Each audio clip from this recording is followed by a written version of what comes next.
வேலைக்காரி நம்மள நம்பிதான் மதுரையில இருந்து வந்திருக்கா. அவளுக்கு ஏதாவது ஒண்ணு கிடக்க ஒண்ணு ஆயிடுச்சுன்னா அதுக்கு நாம தானே பொறுப்பு. மேனகா, மேனகா, ஐயோ மேனகா, என்னாச்சு? என் புள்ள எத்தனையோ நாள் ஆபீஸ்ல இருந்து லேட்டா வந்திருக்கான். அப்பெல்லாம் என்னடா இவ்வளவு நேரம் புருஷங்காரனை காணமேன்னு கொஞ்சமாவது பதறி இருப்பாளா இந்த ராட்சேஷே? இப்ப எவ்வளோ ஒத்தி காணோன்னு அப்படியே ஓவரா அக்கறை பொத்துக்கிட்டு வழிதே இவளுக்கு. தீமறு பிடிச்சவ.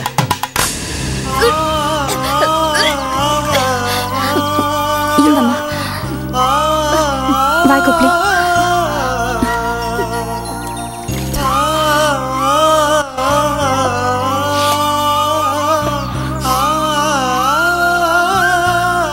மாசம் இல்ல, அதான் வயிற்ற புரட்டி புரட்டி வாந்தி வந்துட்டு இருக்கு. அது மட்டும் இல்லாம மதுரையில இருந்து இவ்வளவு தூரம் பஸ்ல டிராவல் பண்ணி வந்தேன் இல்ல, அதுவும் எனக்கு ஒத்துக்கல. காலையில இருந்து ஒரே வாந்தியா வந்துட்டு இருக்கு. அப்படியா? நான் வேணா மெடிக்கல்ல போய் மாத்திரை ஏதாவது வாங்கிட்டு வரட்டுமா? ஐயோ இல்ல, அதெல்லாம் வேண்டாம். இதெல்லாம் கர்ப்பமா இருக்கவங்களுக்கு வழக்கமா ஏற்படுறது தானே. சரி, உள்ள வா போலாம். வா.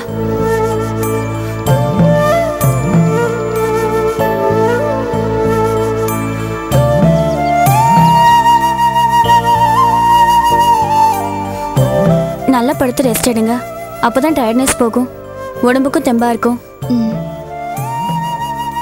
பார்க்க ரொம்ப நல்லா இருக்கு. நாளையில இருந்து காலையில நீங்க டிஃபன் சாப்பிட வேண்டாம். இந்த ஆயில் ஐட்டம்ஸ் தான் அடிக்கடி வயித்த புரட்டும். அதனால நான் உங்களுக்கு காலையிலேயே சாப்பாடு செஞ்சுடுறேன். அது வயிறு நிறைய சாப்பிட்டாலே உங்களுக்கு இந்த மாதிரி வாந்தி எல்லாம் வராது. சரிங்க. சரி வாங்க.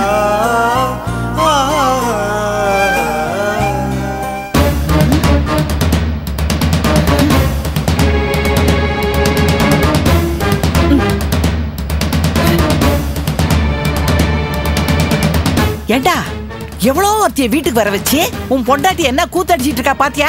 ஏண்டா இதையெல்லாம் நீ வாய் திறந்து கேட்கவே மாட்டியா? ஏமா கேட்ட என்னமா பண்றது? துளசி அவ்வளவு ஓவரா நம்புறா. நான் எது சொன்னாலும் அவ காதுல ஏறவே மாட்டேங்குது. அதுக்காக இப்படியே விட்டுலான்றியா?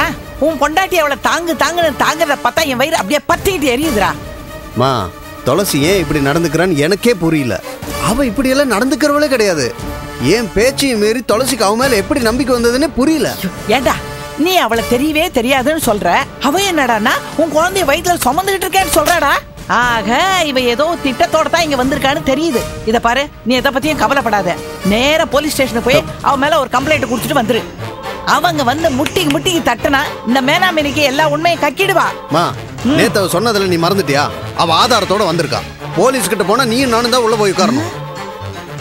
டேய், அந்த ஆதாரம் பொய்ன்னு நாம சொல்லுவோம்டா. நீ தான் தப்பே பண்ணலையேடா.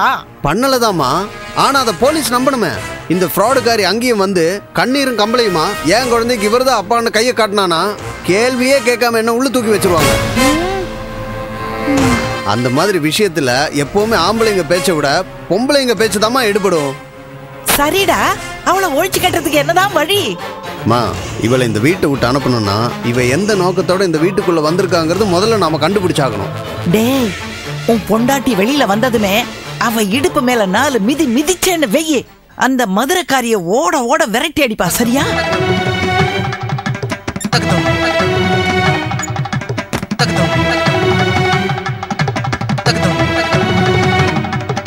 துளசி, ஒரு நிமிஷம் உள்ளவா, உங்கள்கிட்ட கொஞ்சம் பேசணும்.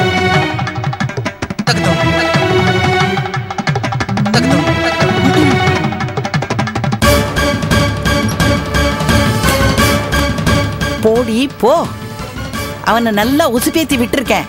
இன்னைக்கு உனக்கு இருக்கடி கச்சேரி. ஏன் துளசி, எந்த நம்பிக்கையில் நீ எவ்வளவு ஊர் பேர் தெரியாத ஒருத்திக்காக இவ்வளவு வரிஞ்சு கட்டி சப்போர்ட் பண்ணிட்டு இருக்க? இந்த பாரு துளசி, நீ என்ன நம்பாதது கூட எனக்கு கஷ்டமா இல்லை. ஆனா அவளை இந்த அளவுக்கு நம்புற பாரு, அதான் எனக்கு வேதனையா இருக்கு. அவ மனசுல என்ன இருக்கு, எந்த நோக்கத்தோட அவ இந்த வீட்டுக்குள்ள நுழைஞ்சிருக்கான்னு ஒண்ணுமே தெரியாது. நீ என்னடானா உன் பாட்டுக்கு அவளுக்கு விருந்து உபசரிப்புமா பண்ணிட்டு இருக்க. அவ நைட்டோட நைட்டா இந்த வீட்டுக்குள்ள இருந்து ஏதாவது எடுத்து கம்மி நைட்னா என்ன பண்ணுவ நீ? அவ அப்படிப்பட்ட ஆள் இல்லைங்க. அவளை பார்த்தாலே தெரியுது. வயித்துல குழந்தைய சுமந்துக்கிட்டு ஆதரவுக்கு கூட ஒரு நாதி இல்லாம கஷ்டப்பட்டுட்டு இருக்கா. வயித்துல குழந்தை அது இதுன்னு அவ சும்மா சொல்லிட்டு இருக்கா. அத நீ நம்பிட்டு இருக்க. அவ ஒன்னும் பொய் சொல்லல. அவ 3 மாசம் முழுகாம இருக்கிறது உண்மைதான். என்ன சொல்ற நீ? நீ பெரிய டாக்டரா? அப்படியே கண்டுபிடிச்சிட்டு அவ சொன்ன உடனே. நான் டாக்டர் இல்லதான், ஆனா அவ கர்ப்பமா இருக்கான்னு சொன்னது ஒரு டாக்டர். என்ன முழிக்கிறீங்க? நான் ஒண்ணு முட்டாள் இல்லைங்க. அவ கர்ப்பம்னு சொன்ன உடனே அப்படியானு உடனே நம்புறதுக்கு. நேத்து ஈவினிங் அவளை டாக்டர் கிட்ட கூட்டிட்டு போய் செக்அப் பண்ணி பார்த்துட்டேன். டாக்டர் கர்ப்பம் உண்மைதான் சொல்லிட்டாங்க.